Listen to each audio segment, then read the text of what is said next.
Hi there, I'm Craig Smith, and I'm just going to be talking a little bit more about what I'm hacking into Mecanim. A couple of people asked me what I meant by annotations. So I've done up a little demo and got a little prototype of annotations working. Essentially, annotations is a loose term for any kind of markup for game data that goes into your animation system. So you could say that your the existing animation events in Mecanim are annotations, but they're very limited and primitive ones. You often want to add in lots of complicated, very specific data into your animation states that relate to how this particular animation state relates to gameplay. And so I've gone and implemented a rather more flexible system. Effectively, this thing works like mono behaviors, but they exist inside your Mecanim state machine for each individual animator. So what happens is, you've got a little component on the hack uses a separate mono behavior that handles all this stuff for us. And then we get into here. So I've got a little magician.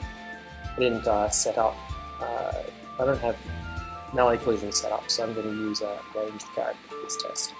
It's got a couple of basic attacks that should be doing stuff.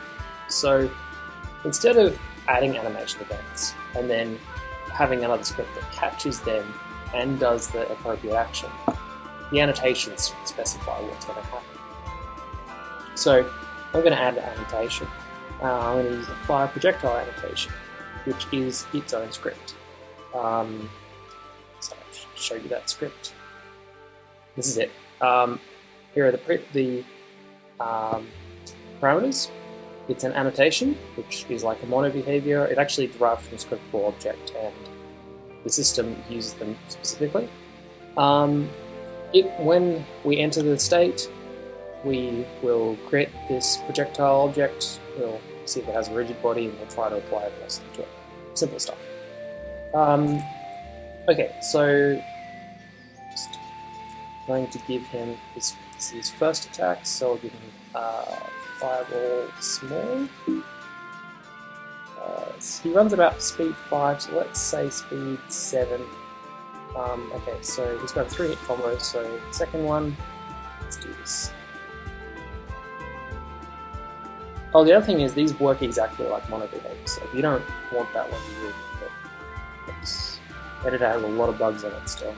It's a really rough prototype code. So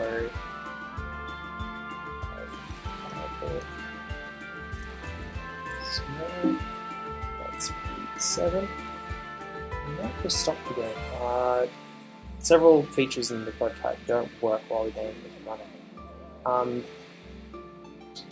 And finally, for attack 3, let's go and, because it has a bit of a delay before this attack, let's make it a bigger one.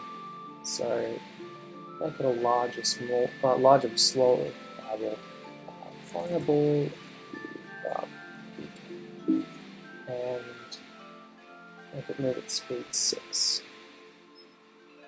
And there we go.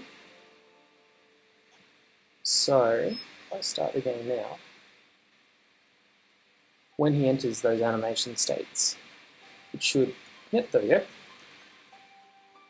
So 2 hits, and then boom! Okay, so yeah, there you can see it.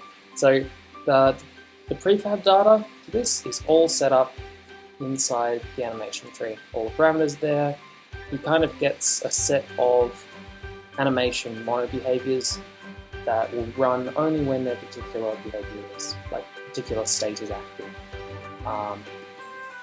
I'm going to look into ways to add things like coroutines to them, because that seems the most simple way to have very complex animation effects, like things that happen across a certain group of frames in an animation, or wait till a certain point in the animation and start doing something every frame. But basically just making it as customizable and flexible as a mono behavior. That said, this is a really, really rough prototype. I'm just showing you the stuff that works. There's a billion places where it just really dies. So this is not indicative of something that's actually really usable. Anyway, thanks for watching, and have fun!